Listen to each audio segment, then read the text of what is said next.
Est-ce qu'on a besoin d'un prolongement robotique de notre corps pour être en bonne santé, que ce soit physique ou mentale? Je sais pas. Une réflexion éthique à avoir là-dessus. Bienvenue dans Minds and Machines, le rendez-vous de la technologie au service de la santé mentale. Animé par Arnaud Bressot, développeur IA et passionné de psychologie. Rejoignez-nous à chaque épisode pour découvrir des innovations, des spécialistes et des histoires inspirantes. Aujourd'hui, un épisode que j'avais hâte d'enregistrer en compagnie de Thomas Cantalou, une personne qui a accompagné beaucoup de projets en santé mentale. Donc aujourd'hui, on va parler des startups dans ce domaine et de comment est-ce qu'on innove de manière générale en santé. Bonjour Thomas, bienvenue sur le podcast. On va commencer par peut-être une petite présentation. Est-ce que tu peux nous expliquer un peu ce que tu fais dans la vie et ce qui t'a emmené à faire ça? Salut Arnaud, merci pour ton invitation. Enchanté, je m'appelle Thomas Cantalou, j'ai 29 ans, je suis médecin psychiatre et entrepreneur. J'ai créé pendant que j'étais interne une application qui s'appelait psychopharma.fr qui aidait à mieux prescrire les psychotropes, en tout cas de les prescrire de manière plus simplifiée. Et ça m'a donné goût à continuer là-dedans et à continuer d'avoir la double casquette et médecin et entrepreneur. Et du coup, depuis 4 ans maintenant, j'accompagne les porteurs et porteuses de projets en santé, essentiellement des projets à impact et surtout dans le champ de la santé mentale, de la santé publique et de la santé digitale. Depuis septembre dernier, je suis plus que psychiatre et entrepreneur, je suis également directeur médical de deux startups. Une première qui s'appelle Stan, qui est l'anagramme de santé et qui fait de la recherche et innovation en médecine de ville, et pour laquelle je suis directeur médical à 80%. Une autre startup un peu plus récente, un peu plus modeste, qui s'appelle Neoflow, et qui est à l'origine d'un dispositif qui permet de stimuler la cohérence cardiaque. C'est une ceinture que tu mets sur ta sangle abdominale et qui te permet de respirer de manière apaisante. Néoflow, du coup, qu'on a eu en podcast, qui est le 3e podcast, du coup. Mais oui, j'ai vu ça. Donc je les accompagne de manière un peu plus modeste, une demi-journée par semaine. Ok, et du coup, qu'est-ce qui t'a emmené dans le champ de la santé mentale? C'est un diagnostic d'élimination, comme on dit en médecine. J'étais pas du tout prédestiné à ça, je pense. Moi, dans ma famille, il n'y a pas de médecin, il n'y a pas de psycho, il n'y a pas de psychiatre. Par chance, j'ai pas non plus touché directement ou indirectement par la maladie psychiatrique. Mais en fait, au cours de mes études, je me suis rendu compte que l'hôpital et tout ce qui va être chirurgie, médecine classique, médecine polyvalente, c'était pas des domaines dans lesquels je m'éclatais. Et en fait, en 5e année de médecine, j'ai découvert la psychiatrie en stage. Et je me suis dit, mais c'est génial ce truc, pourquoi, pourquoi on fait pas tous un stage là-bas? L'ambiance est top, on prend le temps de discuter des prises en charge, ce sont des prises en charge humaines, centrées sur le patient. Et du coup, ça m'a donné envie de continuer là-dedans. Donc, un peu coup de cœur par hasard, quoi. Ok, et du coup, la médecine, le fait que t'aies choisi de base cette voie, est-ce qu'il y avait une raison derrière? Ouais, une raison très pragmatique. Moi, je voulais être ingénieur du son, mais j'avais l'impression que si tu veux être un ingénieur du son et t'éclater, faut être vraiment dans le top 10. Et j'avais peur de me retrouver à faire des mariages et des enterrements de vie de garçon à la campagne jusqu'à 4 heures du mat tous les week-ends dans une salle des fêtes. Non, non, je rigole. Mais non, en gros, je voyais la pire vision du tableau. J'avais des bonnes notes au lycée. En gros, dans mon lycée, on me disait quand tu avais des bonnes notes, soit tu fais un G, soit tu fais médecine. Donc j'ai choisi médecine. Et voilà. C'est pas sexy à raconter comme ça, mais c'est ce qui s'est passé. Non, mais ça parle bien des parcours de vie, du fait que quand on est à l'école, on nous encourage du coup à viser le plus haut possible malgré ce qu'on a envie de faire, parce que souvent c'est au détriment de ce qu'on a envie de faire, je suis en train de me dire, et que finalement c'est au cours de cette voie, au cours des études du coup que tu te rends compte de ce qui est important pour toi, peut-être en comprenant tes valeurs et en comprenant aussi l'environnement dans lequel tu veux être. Ouais, complètement. Alors après, médecine, c'est 10 ans. Je pense qu'il y aurait eu des moyens un peu plus rapides d'arriver aux mêmes conclusions. Mais chacun va à la vitesse qui lui convient. Et bon, bah moi, ça a mis 10 ans. Je vois. Et du coup, c'est assez rare de voir une personne qui porte autant de casquettes que toi. Est-ce que tu peux nous expliquer comment t'as géré du coup tes études, l'application, la casquette d'entrepreneur? Comment ça s'est passé? Il n'y avait rien de prémédité et je me suis pas dit tiens je vais avoir plusieurs casquettes parce que sinon je risque de m'ennuyer. Je pense que c'est générationnel. Je suis loin d'être un produit unique. Je pense que je suis par contre un vrai produit de ma génération, une génération de slasheurs et de slasheuses. Alors je crois que c'est déjà ringard de dire ça, mais en tout cas c'est le terme qu'on utilisait il y a quelques années. Des gens qui n'ont pas envie de faire qu'une seule chose dans leur semaine de travail, quoi. Alors après, on a tous des loisirs, des occupations diverses et variées, mais même dans le travail, moi j'avais envie d'avoir une diversité que je ne retrouvais pas dans un exercice classique, que ce soit quand j'étais externe ou interne. Et du coup, tu arrivais quand même à te goupiller du temps pour pouvoir bosser sur tes différents projets. Ouais, au détriment de sûrement ma sphère familiale, sentimentale, sportive et non, non, j'ai beaucoup travaillé, trop sans doute, et je suis passé à côté de pas mal de choses. Donc, c'est pas un conseil de vie, tu vois. Il y a pas que le travail dans la vie, mais en tout cas, c'est sûr que je me suis bien amusé au travail. Du coup, ça, c'est un truc qu'on retrouve beaucoup chez les entrepreneurs et les entrepreneuses, c'est de passer beaucoup de temps à travailler parce que faut que ça fonctionne et ça dépend principalement de nous. Ouais, ouais. Bah, ils appellent ça les années chiens, je crois. J'avais entendu ça sur un podcast quand je m'intéressais à l'entrepreneuriat. Des années où tu travailles, bah ouais, 3 à 4 fois plus que ce que tu devrais. Mais tu peux pas faire ça ad vitam aeternam, hein. Tu fais ça 2, 3 ans, le temps de lancer ton truc. Et puis après, ça prend pas. Voilà. C'est sûr. Mais par contre, c'est un truc auquel il faut faire attention et qu'il faut bien rendre compte. Je pense, ça arrive assez tôt, personnellement, ça m'est arrivé assez tôt, de me rendre compte que c'était un rythme que je ne pouvais pas tenir et du coup de mettre en place des béquilles pour me libérer du temps et pour prendre soin de ma santé mentale. Parce que je fais aussi ça pour ça, donc. Ouais, complètement. Complètement. Après, je veux pas dire c'est pas pour tout le monde. Je pense qu'il faut tester. Mais c'est sûr qu'on n'a pas tous la même résistance au stress, la même résistance au travail, à la pénibilité, la même résilience, tout simplement. On n'est pas tous des gros dormeurs ou des petits dormeurs. Enfin voilà, on part pas sur un pied d'égalité. De toute façon, la nature est injuste, mais faut tester en tout cas. Du coup, dans le milieu de la santé mentale et de la technologie, donc on entend beaucoup ton nom. Je sais que moi, j'ai parlé avec pas mal de personnes du milieu et ton nom est ressorti pas mal de fois. Donc tu fais notamment la newsletter pour Mental Tech. Tu es du coup sur plusieurs entreprises. Et justement, est-ce que tu peux nous parler un peu encore des casquettes finalement, que tu as du coup autour de ce sujet sans forcément rentrer en profondeur dans Stan, parce que ce sera une question qui viendra un peu après. Mais du coup, sur tout ce domaine que déjà qui t'intéresse. A priori, la technologie et la santé mentale, c'est des domaines qui t'intéressent. Et du coup, voilà, comment tu te sens par rapport à cet écosystème? Comment tu participes à ce dernier?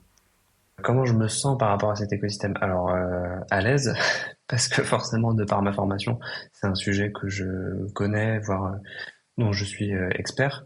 Donc oui, je me sens à l'aise. Je trouve que c'est un univers passionnant, vu toutes les opportunités qu'il y a déjà et qu'il va y avoir dans les prochaines années à la frontière des neurosciences, des nouvelles technologies, de l'intelligence artificielle, des changements sociétaux également, voire des progrès pharmacologiques, même si c'est pas eux qui sont en tête d'affiche là en ce moment.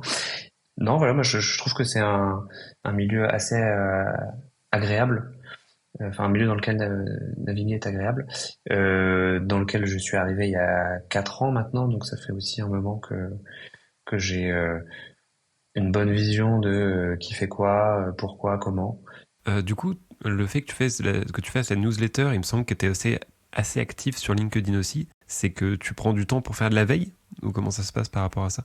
Alors, une des raisons pour lesquelles je suis à l'aise sur le sujet, c'est parce qu'effectivement, toutes les semaines depuis bientôt 2 ans, je publie une newsletter qui s'appelle Mental Weekly sur LinkedIn, une newsletter gratuite qui sort tous les mardis à 17h et qui fait l'état des lieux, enfin de l'actualité en santé mentale, française et internationale, avec un prisme, enfin une grille de lecture assez large que ça concerne pardon, les finances, les startups, la psychiatrie, la dictologie, la politique, les médias, l'actualité people même parfois, l'actualité de certains sportifs. C'est vraiment très large. Et vu que c'est toutes les semaines, bah alors moi je suis obligé d'être discipliné et de prendre du temps pour jouer le jeu et faire cet exercice-là.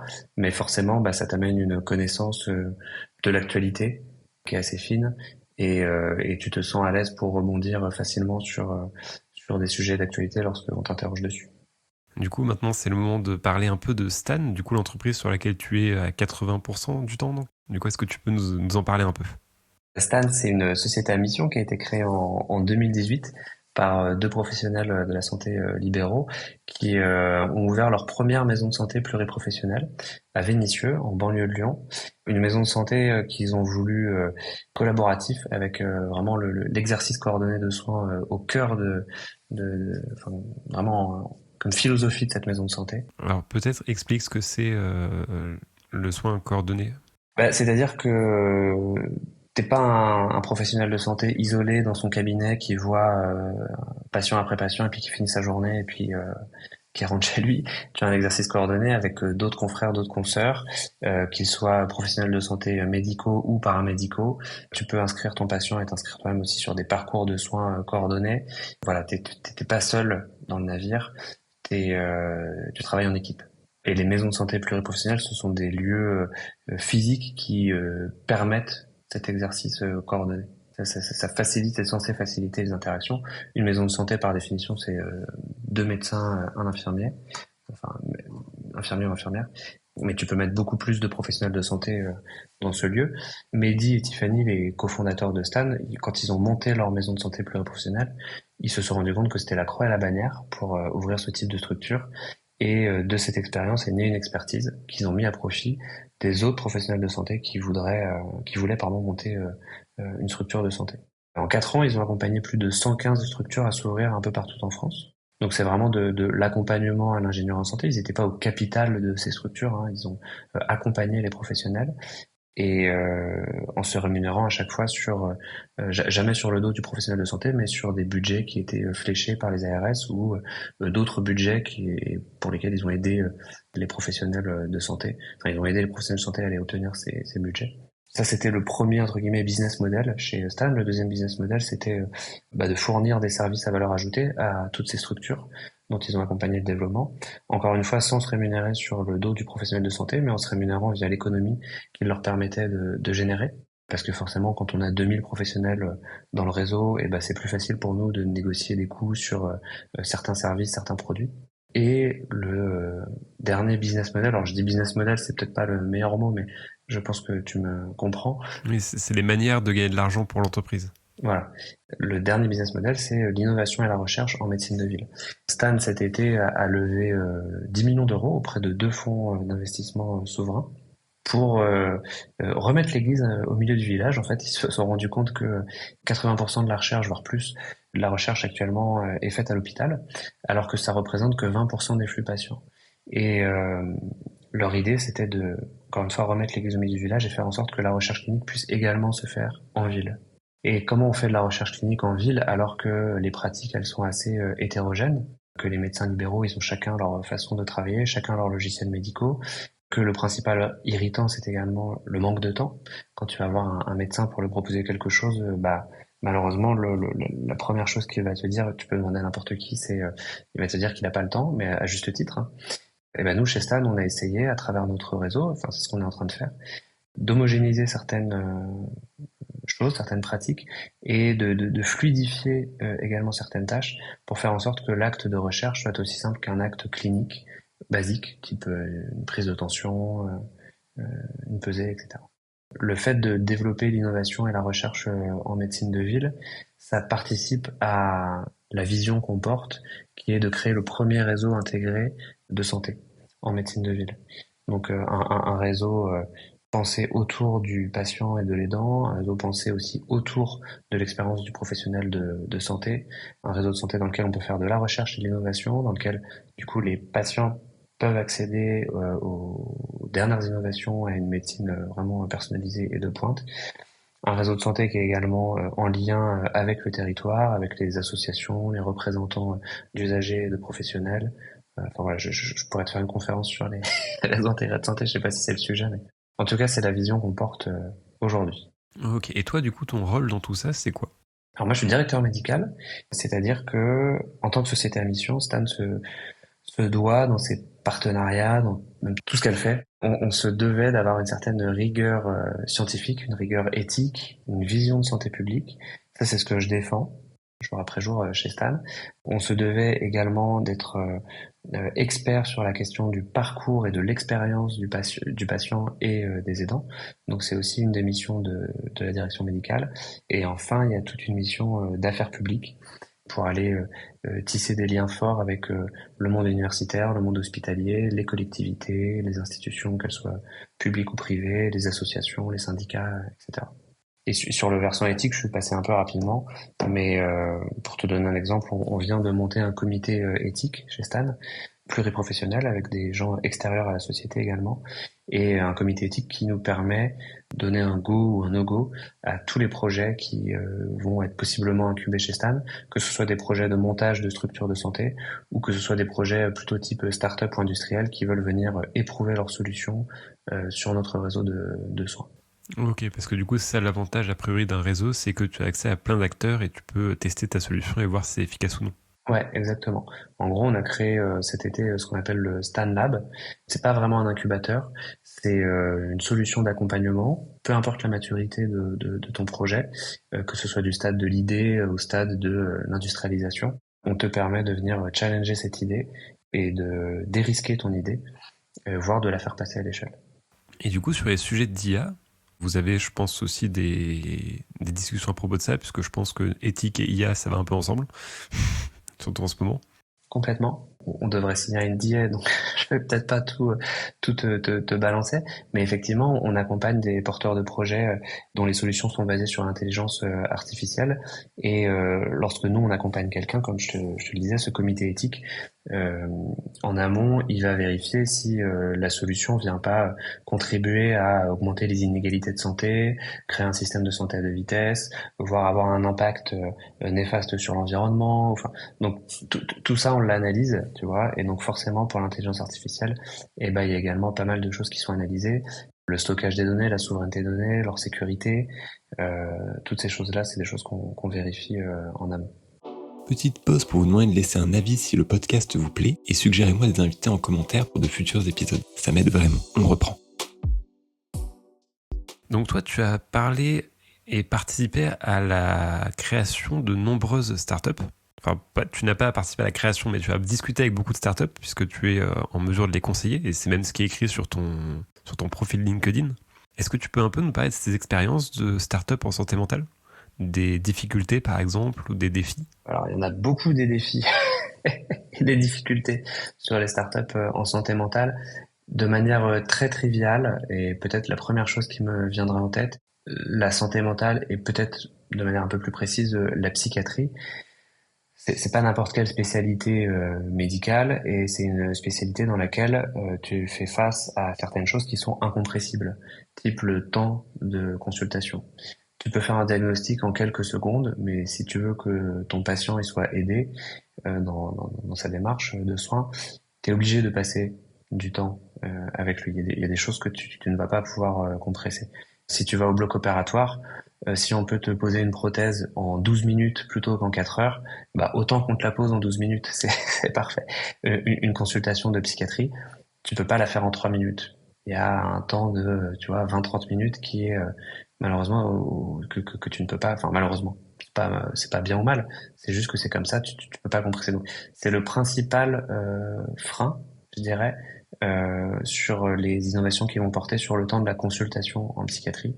Du coup, une petite question par rapport à ça, qu'est-ce qui fait que ce temps est incompressible ? C'est le temps que tu puisses te mettre en empathie avec ton patient ou ta patiente, que du coup ce dernier ou cette dernière se sente suffisamment en confiance pour livrer suffisamment d'éléments.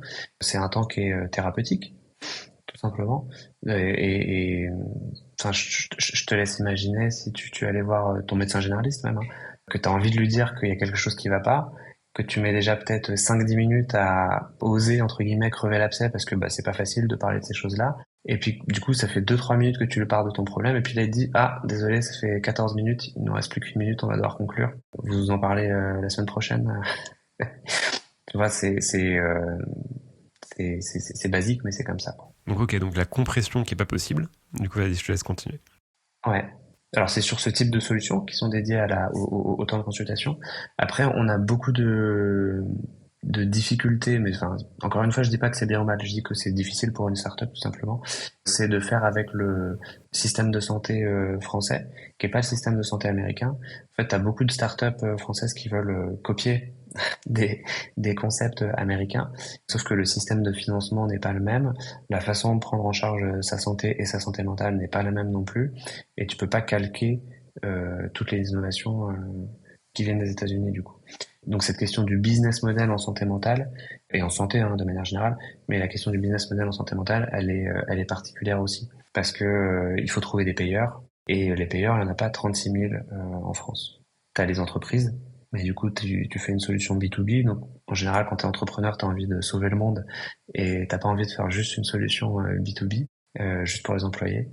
Tu peux faire quelque chose qui sera remboursé par les mutuelles, certaines assurances ou certains patients très riches. Mais encore une fois, quand tu es entrepreneur, tu as envie de sauver le monde et pas juste les plus riches ou juste ceux qui ont une bonne mutuelle.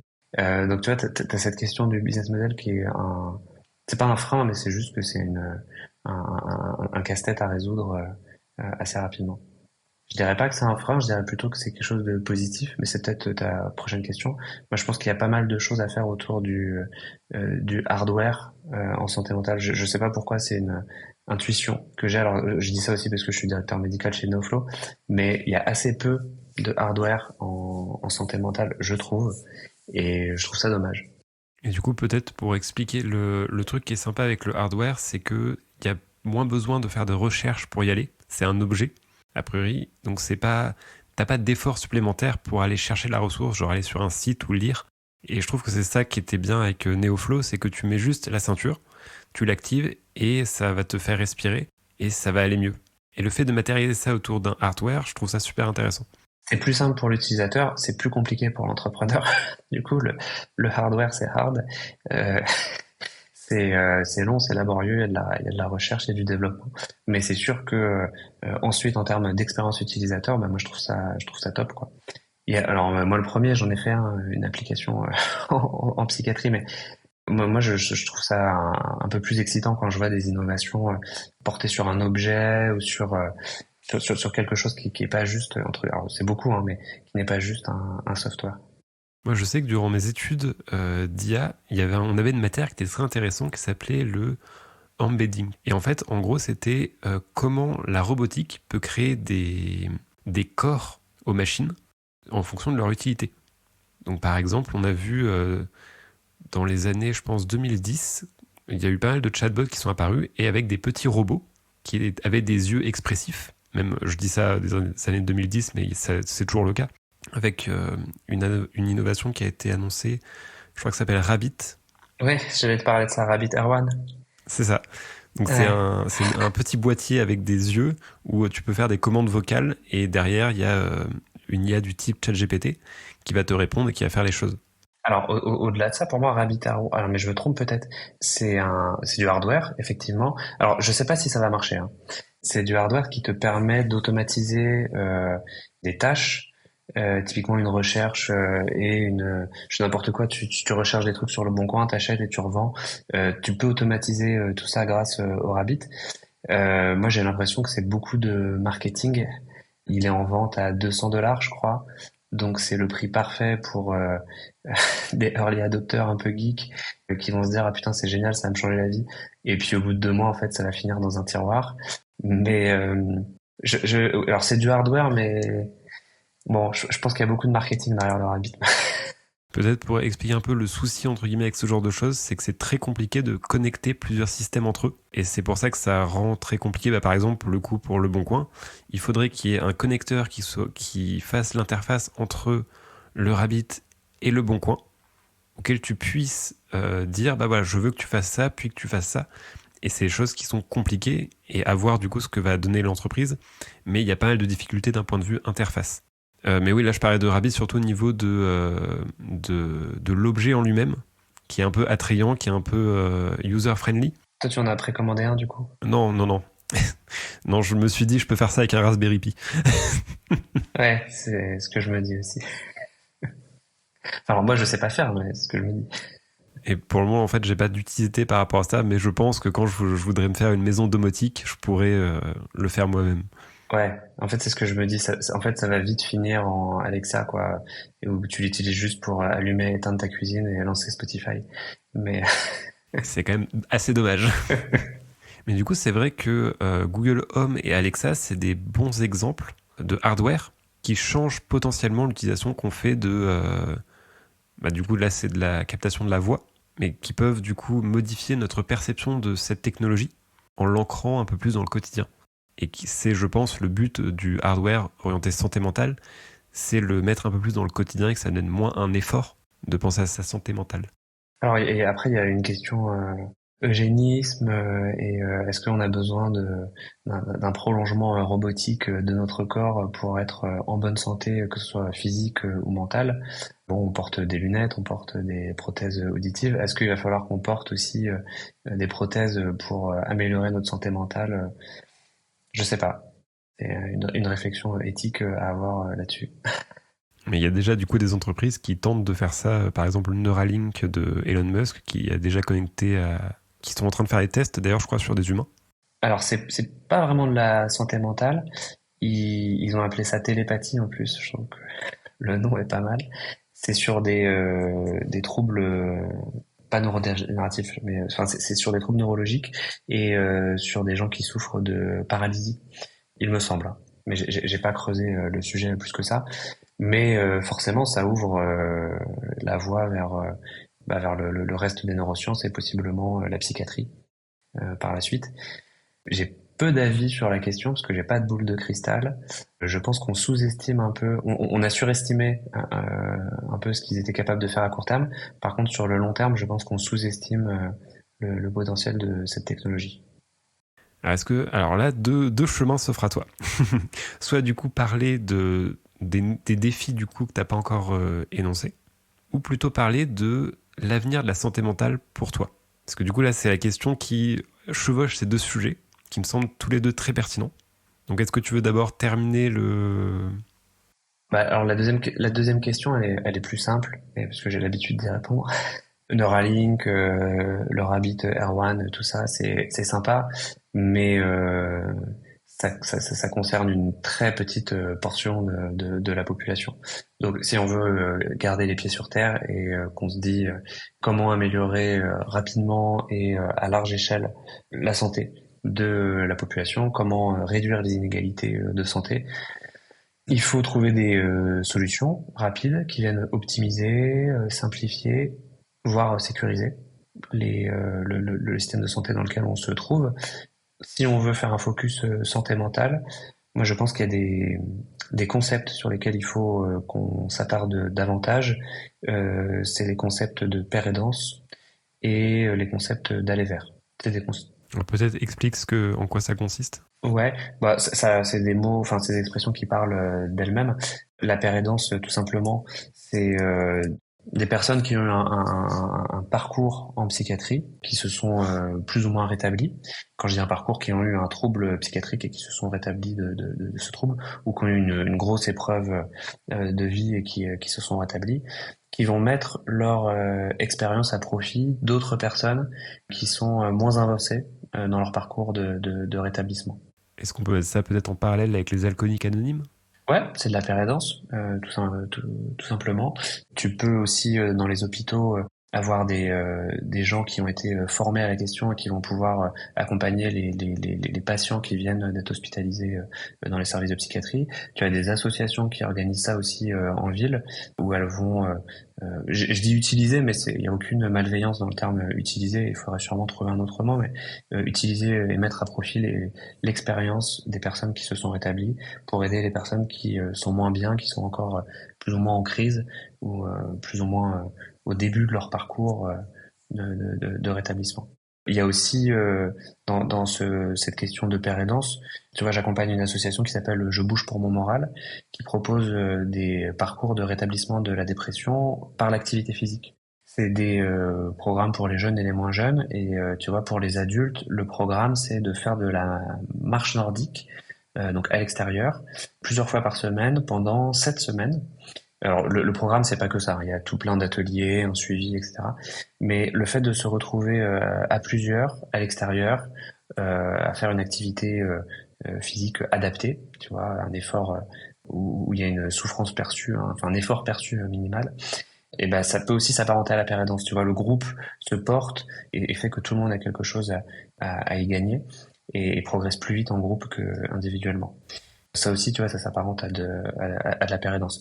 Mais comme tu dis, tu vois, les alcooliques anonymes, les groupes d'entraide mutuelle, les groupes de parole, tout ce genre de choses, c'est vachement. J'ai l'impression que c'était beaucoup plus développé aux États-Unis. C'est peut-être un biais de ma part, mais l'esprit communautaire est beaucoup plus développé aux États-Unis. Donc, le fait de s'entraider, c'était quelque chose, j'ai l'impression, de plus naturel.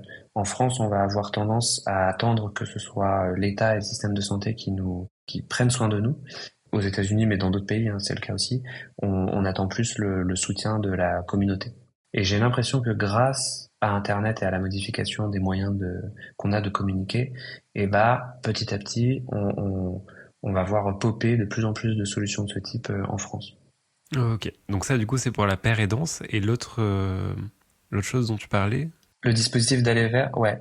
Et ben l'idée c'est pareil. Ça parle de soi-même plutôt que d'attendre qu'il y ait une demande qui soit exprimée d'une personne qui soit en souffrance. On va aller vers cette personne directement.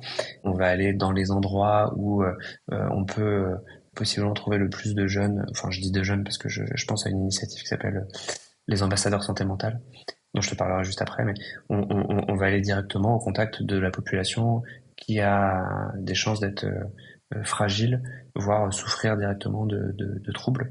Et les ambassadeurs santé mentale, je te donne un exemple comme ça, ce sera plus parlant pour toi. C'est de la pérédance aussi, d'ailleurs. L'idée, c'est de former des jeunes de 16 à 25 ans qui sont en service civique, des jeunes, de mémoire, il me semble, issus des quartiers prioritaires de la ville.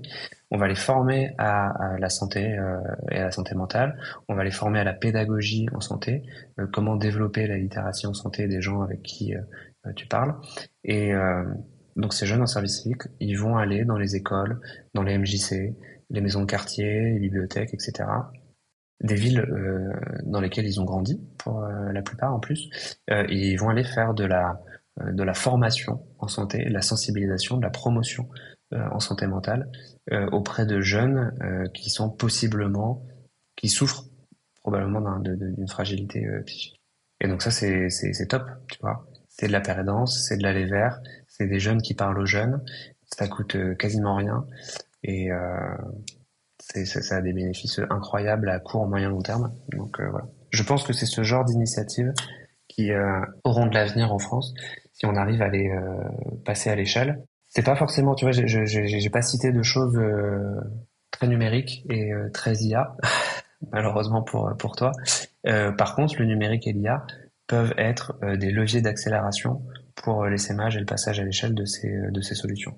Tout à fait, c'est l'avantage avec ce genre de compétences, de techno, ce sont des domaines transverses qui peuvent être en soutien à plein de choses. Et je pense que oui, l'informatique aura sa place à jouer dans ces organisations. Ouais, complètement. Comment accélérer, faciliter, fluidifier le lien humain grâce, grâce à l'informatique, dit de manière très triviale. Et du coup, ça, c'est une vision plutôt court-moyen terme. Mais si tu te projettes, on va dire, dans 10 ou 15 ans, comment est-ce que tu vois, du coup, la gestion de la santé mentale dans ces eaux-là? Tu as vu le film Her? Oui, très bon film. Je sais pas de quand il date, mais il doit avoir bientôt 10 ans, je pense. Je vais regarder en même temps. Je pense qu'il est... ouais, il a 11 ans. Je pense qu'ils ont été très forts avec ce film. Et je pense qu'on se dirige vers quelque chose type Her. Moi, je suis pas aussi fort que eux, j'ai pas de boule de cristal, et je pense qu'on sous-estime le bouleversement qu'il va y avoir là dans les années à venir sur nos moyens de communiquer, nos moyens de travailler, nos interactions sociales, sentimentales, familiales, amicales, professionnelles. Je pense qu'on est vraiment à l'aube d'un gros bouleversement. On s'en rend pas trop compte. Et forcément, ça va avoir un impact en santé mentale. Et ça va bien se passer, hein. C'est sûr il y aura quelques craquages, quelques destructions, mais il n'y a pas d'innovation sans destruction de toute façon. Et l'innovation, tu peux pas vraiment la freiner. Mais encore une fois, j'ai pas de boule de cristal, donc je peux pas te dire comment ça va finir. Moi, je suis optimiste dans le sens où ça va aller, tu vois, on va s'adapter, on s'est toujours adapté, donc on va continuer de s'adapter. Mais je pense qu'on mesure pas vraiment le degré de changement. C'est vrai que c'est compliqué de se rendre compte d'à quel point on vit une révolution quand on est dans l'œil du cyclone. C'est comme par exemple, même si c'est pas vraiment notre continent, mais quand il y a eu le 11 septembre, ça a été un changement radical du monde à ce moment-là, où il y a eu beaucoup plus d'efforts faits sur l'espionnage, sur la surveillance, et qui s'est propagé dans tout le monde. Mais à l'époque où ça s'est passé, on n'avait pas conscience que tout ça allait se produire. Pourtant, aujourd'hui, la plupart de ces sujets sont au cœur de nos politiques et de notre monde. Ouais, non, mais complètement. Alors, je sais pas aussi comment il faut se positionner, du coup, face à ça, en tant que professionnel de santé, en tant que, toi, développeur, entrepreneur autour de l'intelligence artificielle. Je sais pas ce que toi tu penses, je te retourne la question, c'est moi qui vais t'interviewer. Ce que tu penses de l'IA Act et de la place qu'occupe la France aussi autour de l'innovation, autour de ces questions? Moi, par rapport à ça, du coup, j'ai parlé à pas mal d'entreprises qui sont dans l'IA orientée santé mentale, mais aussi étudier de l'IA produit en France. Et je trouve que la France est plutôt un bon producteur d'IA et de scientifiques de manière générale. Je pense que là, le point dur, ça va être d'avoir de l'IA qui est éthique et surtout auquel on a confiance. Parce que du coup, le souci de l'IA, c'est aussi un souci de confiance.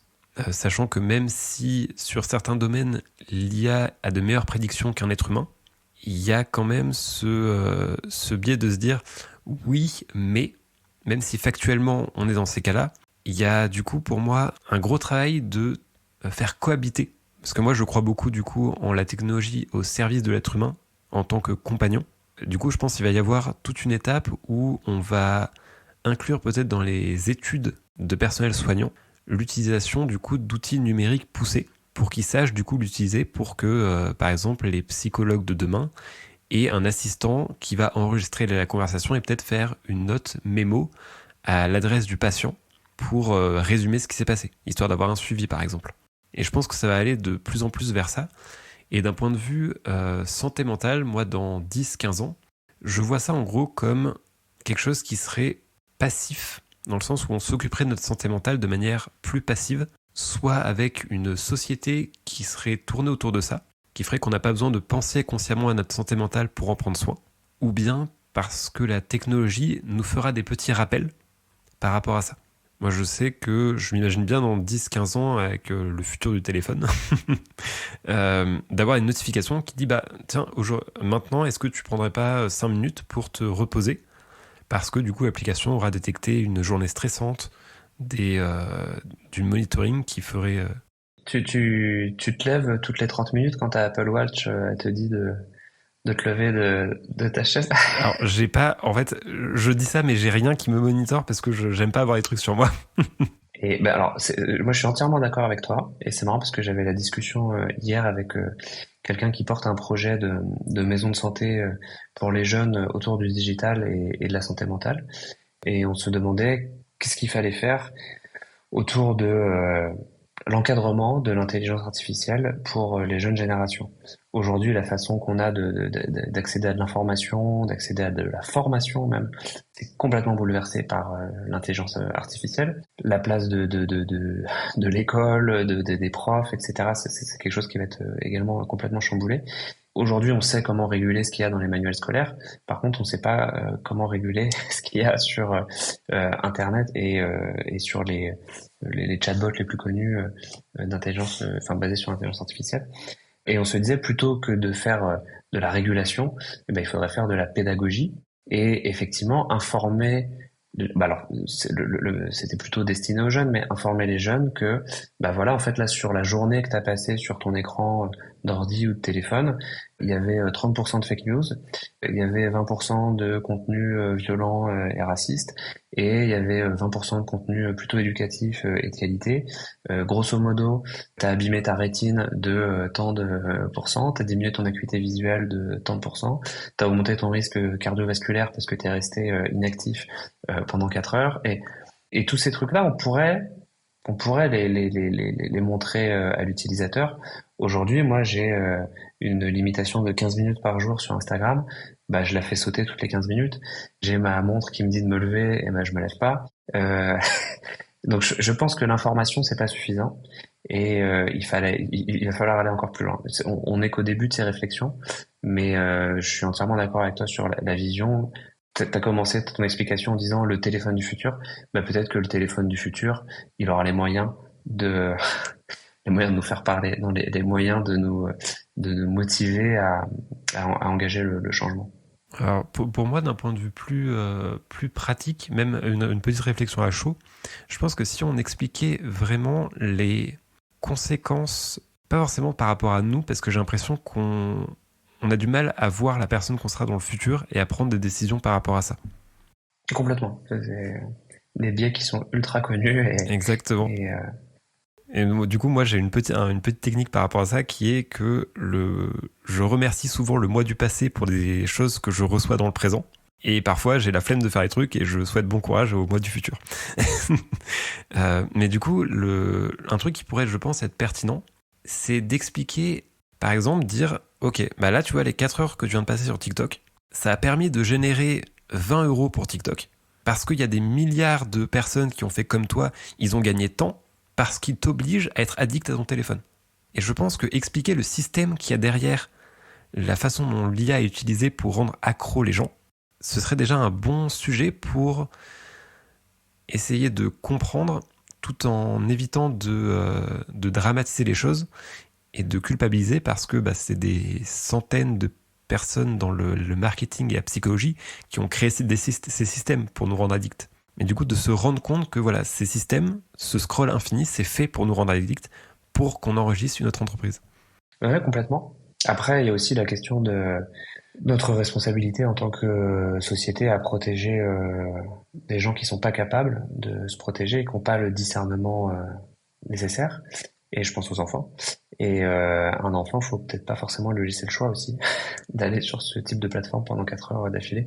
Mais bon, c'est la responsabilité des parents. Donc comment on forme et on informe les parents pour qu'ils puissent appliquer ces choses-là, c'est aussi une question qui est encore plus large et qui dévie sur l'amélioration des compétences psychosociales et qui n'a rien à voir avec la technologie cette fois-ci, mais qui te permet d'améliorer tes capacités de discernement. Et ça, je pense que ça peut être une des clés d'amélioration de notre société, tout simplement. De toute façon, je pense que ça va aller dans ce sens, puisque bientôt, avec Sora, donc l'intelligence artificielle qui permet de générer des vidéos, il y aura de plus en plus de fausses informations qui tourneront. Et il faudra éduquer les gens pour avoir cet esprit critique par rapport à tout ça. Complètement. Alors, on n'a pas du tout suivi le plan que j'avais dit par rapport à ce truc, mais c'est pas grave. Là, je pense qu'on va arriver vers la fin. Du coup, qu'est-ce que tu as pensé de cette discussion, finalement ? Eh ben, c'était une discussion très agréable qui rebondit sur plein d'autres discussions que j'ai eues ces jours précédents. Donc, voilà, c'était une discussion avec laquelle j'étais à l'aise. J'espère que mes réponses t'ont apporté un point de vue différent ou en tout cas intéressant pour toi. J'espère que ça intéressera les gens qui nous écoutent aussi. Je pense que oui, parce que moi j'ai été intéressé par ce que tu disais, donc je pense que les gens seront intéressés aussi. Et au plaisir de la continuer avec les gens qui nous écoutent aussi une fois que ce sera diffusé. Ouais, c'est vrai que ça peut être des sujets intéressants d'avoir en commentaire peut-être des questions et se faire un épisode 2 pour y répondre ensemble. Bah ouais, volontiers. C'est déjà la fin de cet épisode. Merci de l'avoir écouté jusqu'au bout. Vous pouvez nous soutenir en mettant 5 étoiles sur le podcast et en nous proposant des idées d'invités en commentaire.